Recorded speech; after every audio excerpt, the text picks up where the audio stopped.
Harry and Meghan are losing their titles? That's the most embarrassing royal loss since William's hairline. No more following Granny's rules. Don't wear your pants on your head, Harry. Don't bath on the butler, Harry. If I want to play polo in my living room, who's gonna stop me? Stop that. Right away, Meghan. Harry and Meghan are leaving the palace to become financially independent. And you see, this is what happens when you bring the first black woman into the royal family. Yeah, she looked at Harry and she's like, "Nigga, you need to get a job. You a grown-ass man. You can't still be living in your mama's house, Harry." Trevor Noah didn't need to shout, rant, or make some dramatic accusation to put Meghan Markle and Prince Harry at the centre of the joke. He did something arguably more effective. He took pieces of their very public story and twisted them into comedy. And judging by the audience reaction, plenty of people immediately understood exactly what he was getting at. What made Noah's approach stand out was the angle he brought to the subject. As a South African comedian who built his career across different countries and cultures, he could joke about race, privilege, celebrity, and the monarchy from a perspective that felt different from the usual British royal commentary. Instead of simply repeating the criticism already surrounding Meghan, he used the contradictions people claim to see in Harry and Meghan's public image as material.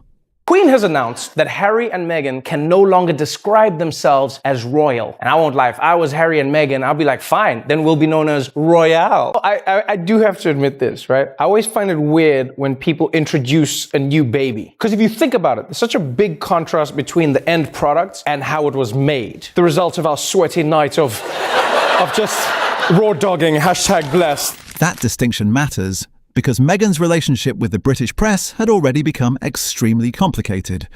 She had publicly discussed racism and unfair media treatment, while her supporters argued that some coverage of her clearly carried racial undertones. Her critics, meanwhile, questioned whether every negative reaction towards her could fairly be explained that way. Noah stepped straight into that messy debate, but through comedy rather than pretending he was delivering some final verdict. He highlighted the coded language that had surrounded Meghan's media coverage, and then played with the larger conversation about race and identity. Coming from Noah, the jokes landed differently because he had spent years discussing those subjects through the lens of his own South African background. He wasn't simply telling the audience what to think about Meghan.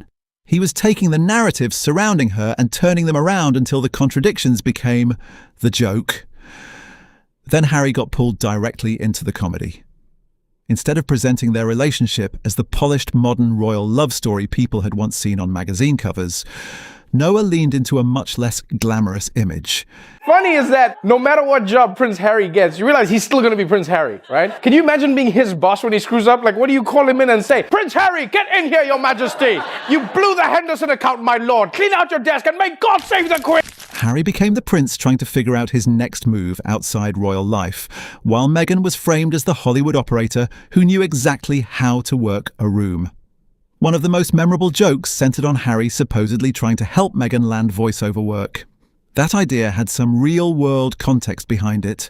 Footage had previously circulated of Harry speaking with Disney executive Bob Iger at the Lion King premiere and mentioning Meghan's interest in voiceover work.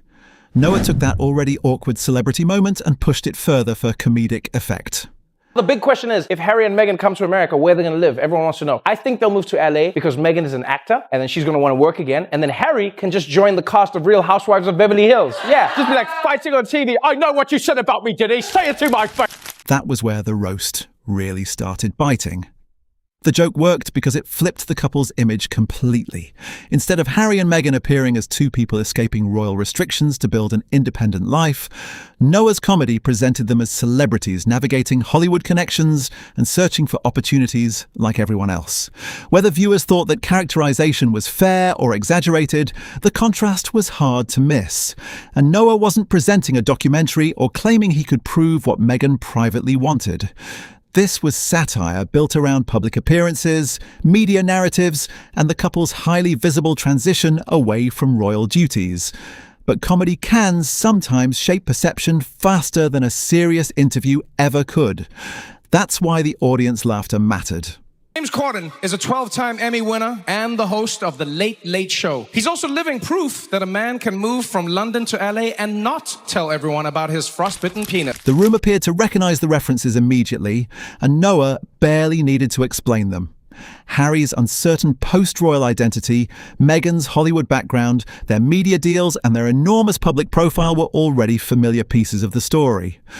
Noah simply rearranged those pieces into a much more embarrassing picture, and suddenly, the glamorous reinvention looked a whole lot easier to joke about. And Trevor Noah was far from the only comedian who realised Harry and Meghan had become easy material. Once the couple's post-royal life became a constant source of headlines, American comedy started treating nearly every strange development as another opportunity for a punchline. And this is sweet. Meghan Markle said she has a finger they can use if they need. Conan O'Brien took one of the more ridiculous angles. When reports emerged that Harry and Meghan's wax figures had been moved away from the royal family display at Madame Tussauds, Conan turned the story into an absurd bit about where the figures might end up next. The joke worked because something as small as moving two statues suddenly became symbolic of a much bigger story. Harry and Meghan were no longer standing alongside the royals, even in wax. Saturday Night Live also repeatedly found material in the Sussexes. Mikey Day portrayed Prince Harry as an exaggerated comedy version of himself, while other sketches and jokes took shots at Meghan's acting career and Suits.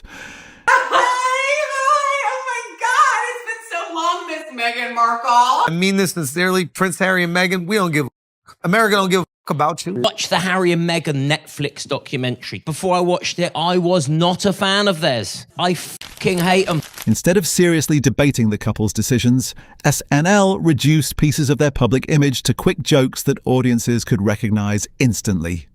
Joe Rogan's situation was different because there was actual public tension involved.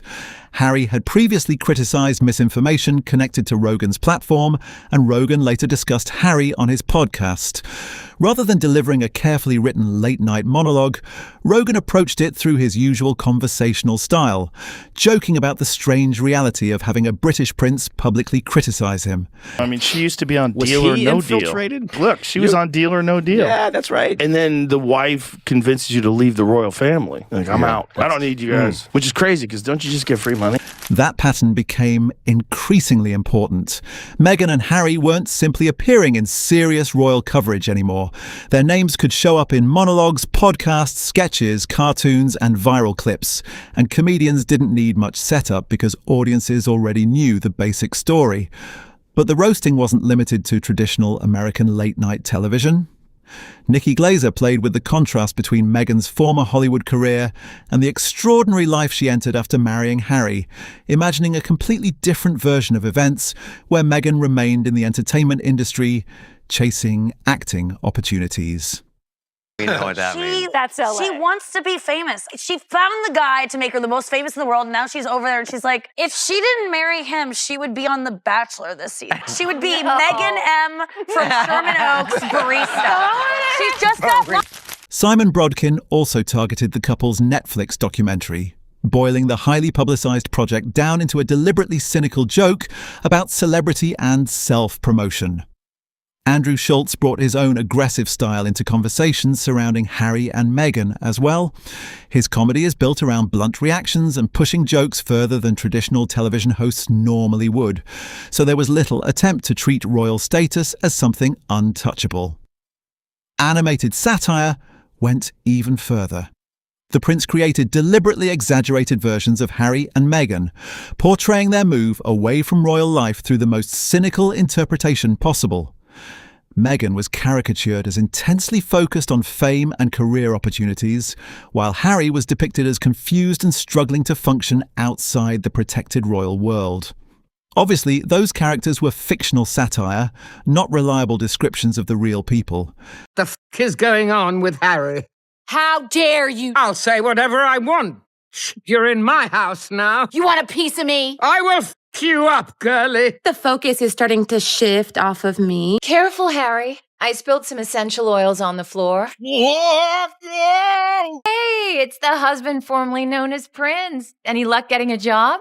Oh, they had me driving for Uber Eats, but there were too many damn rules. Don't touch the food. Don't taste the food. Drive on the road. I'm sorry, Rowdy Weddy. But the jokes reflected criticisms already circulating around the couple. British satire had another advantage. Harry and Meghan's story was connected directly to an institution British comedians had mocked for generations. Every interview, streaming project, public disagreement, or awkward appearance could potentially become fresh material. And then there was Spitting Image. The legendary puppet satire has always exaggerated famous people beyond recognition, and Harry and Meghan received exactly that treatment. Meghan's puppet leaned heavily into an over-the-top publicity-conscious persona, while Harry was portrayed as sheltered, confused, and completely out of his depth. None of those portrayals prove anything about who Harry or Meghan actually are behind closed doors. But by this point, something had clearly changed in comedy. Meghan, this new Netflix show I'm producing for you is going to be huge. Tell Eldon all about it. It's about a beautiful young swan, but no one treats her like the beautiful swan she is until season 2, when everyone apologizes to her. Their royal titles no longer protected them from becoming recurring celebrity satire, and comedians on both sides of the Atlantic had plenty of material to work with. Spitting Image pushed its version of Prince Harry even further, portraying him as so sheltered that basic everyday tasks became part of the joke. In one exaggerated scene, Harry needed help from a butler just to operate a television remote, a ridiculous image designed to mock the idea of a prince suddenly trying to function independently outside royal life. The show also imagined Harry and Meghan chasing increasingly bizarre business ventures. Their entertainment deals were twisted into intentionally cheap-looking schemes, as if two former senior royals had suddenly entered the world of late-night infomercials. Pads, tell me, everyone knows you're the bear who likes to shower. What's the secret to your eternal personal glow? Well, Harry, I'm glad you asked me that. As you know, I'm a huge fan of South American product. Meghan's lifestyle image became material too, with one sketch showing her promoting deliberately disgusting smoothies while other puppets reacted with horror. Of course, Spitting Image wasn't reporting facts about their private lives. That was the whole point. The show took recognizable publics. Criticisms, wealth, celebrity connections, commercial deals, and speeches about personal struggles, and exaggerated them until Harry and Meghan became cartoonish versions of the debate already happening around them. And those caricatures had staying power. A late-night joke might dominate conversation for a day before disappearing, but short comedy clips could keep circulating online for months or even years. That meant an exaggerated version of Harry or Meghan could sometimes reach people who had never watched the original programme. Jimmy Carr represented another side of this comedy wave. Carr is known for deliberately dark material, and one controversial joke involving Harry and Meghan pushed the conversation into much more uncomfortable territory. Is it Colombian? No, 100% Peruvian, biodynamic, organic, catastrophic, cocaine. Yes, I've tried it, and the results were incredible. Rather than repeat the joke itself, what matters here is the reaction. Some viewers defended it as boundary-pushing comedy, while others argued that references involving the royal family and succession crossed an unnecessary line. And ironically, the argument gave the moment even more attention. Instead of disappearing after the performance, discussion around the jokes spread online as people debated where celebrity satire should stop. Harry and Meghan were no longer simply being teased about awkward interviews or Hollywood ambitions. They had become part of a much broader cultural argument about fame, royalty, privacy, and how aggressively public figures can be mocked. Said Meghan Markle is, of course, a lifelong feminist, which she's demonstrated by marrying a prince and giving up her job. The card he's playing is, I'm a victim, and you go, no, you're not a fucking victim. But professional comedians were only part of the story. Social media dramatically lowered the barrier to entry. Suddenly, anyone with editing software and a funny idea could create a Harry or Meghan parody. TikTok, YouTube, and X filled with edited clips, reaction videos, impressions, memes, and exaggerated recreations of moments from their public appearances. One exchange involving Meghan and Mindy Kaling became especially easy material for online creators. During Meghan's Netflix lifestyle series, a conversation about Meghan's name and how she was known growing up attracted attention online. Creators isolated the interaction, replayed facial expressions, added captions, and turned a small conversational moment into something much bigger than the original exchange. Said H was H, H was after H has been, H is, and H called me with H, and H was out, and with H. My name is Meghan Sussex now. Call me Meghan Markle one more time, Mindy K. Meghan's carefully produced lifestyle content also became parody material. Creators copied the spotless kitchens, polished presentation, expensive-looking surroundings, and perfectly arranged food, then exaggerated everything for comedy. Some sketches imagined a Meghan-style character offering supposedly relatable advice while surrounded by obviously luxurious conditions. That was the major shift. These weren't television networks following traditional comedy formats. Thousands of independent creators could react almost immediately whenever Harry or Meghan released an interview, documentary, podcast, or lifestyle project.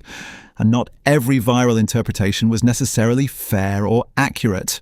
Short clips can remove context, exaggerate awkward expressions, or make ordinary exchanges look far more dramatic than they originally were.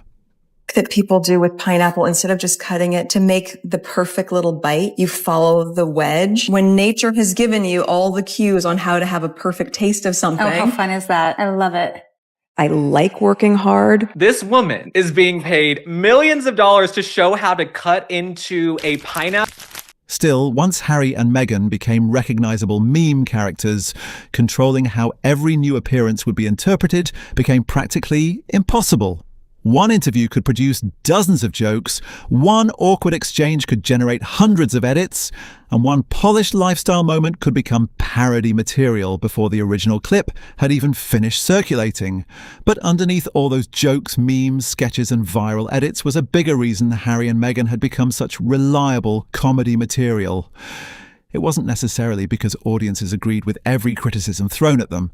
It was because their public image had become complicated enough that comedians could find contradictions almost anywhere they looked. Harry and Meghan have spoken repeatedly about the pressure of intense media attention and their desire for greater control over their private lives. I brought Meghan Markle, whatever her name is, to my Deal or No Deal celebrity golf tournament. She was one of my Deal or No Deal girls that were, she was a caddy for all of my... At the same time, their post-royal career has included major interviews, documentaries, podcasts, books, entertainment deals, and lifestyle projects that reveal selected parts of their personal story. Supporters would argue there's an obvious difference between unwanted tabloid intrusion and choosing when and how to tell your own story. And that distinction is important. But critics have interpreted the situation differently, arguing that the couple still relies heavily on public attention while simultaneously criticizing parts of the media machine surrounding them. For comedians, that tension is almost tailor-made for satire. Then there's the enormous gap between Harry and Meghan's lifestyle and that of the average viewer. Their experiences with family conflict, press pressure, and public criticism may be genuine, but their wealth, celebrity connections, royal history, and access to massive media platforms can make attempts at relatability difficult for some audiences to accept. And once that perception takes hold, even ordinary moments can become comedy material. Comes the first time in her life that Meghan Markle actually touches food. Let's watch that back. Why is she pushing apples into the salad? A polished interview can be clipped into a meme. A serious statement can be placed beside an older comment and turned into a joke. A lifestyle segment can be exaggerated into a parody within hours. Sometimes those edits are clever observations. Other times they remove important context or push an interpretation much further than the original material supports. That's the part nobody with a massive public profile can completely control anymore. Trevor Noah certainly wasn't alone in recognizing the comedic possibilities. From American late-night television and podcasts to British satire, animated shows, puppet comedy, and independent social media creators, Harry and Meghan have been interpreted through almost every form of modern comedy. And each format attacks the subject differently. Everyone is wondering what they'll do to support themselves without any of that royal cash. Well, good news, Meghan's already got herself a job. One comedian focuses on Harry adjusting to life outside the monarchy. Another targets Meghan's Hollywood background. Another jokes about their media projects. Online creators can then take a 5-second facial expression and build an entirely new joke around it. That creates a difficult cycle for any celebrity. The more you explain yourself, the more material you potentially create. But staying silent can allow other people to define the narrative instead. So maybe the biggest question isn't whether every joke about Harry and Meghan is fair. Clearly, some interpretations are much more exaggerated than others. The bigger question is whether two people this famous can ever fully regain control of their public image once audiences have learned to view almost everything they do through the lens of satire. Because once somebody becomes a recurring character in pop culture, changing that perception can be incredibly difficult. What do you think? Have comedians gone too far with Harry and Meghan? Or does their public celebrity status make this kind of satire inevitable? Drop your take in the comments. And if you enjoyed this breakdown, make sure to like, share, and subscribe for more celebrity drama and pop culture stories. Then click the next video you see on your screen because there's plenty more celebrity drama waiting for you there. Thanks for watching, and I'll see you in the next one.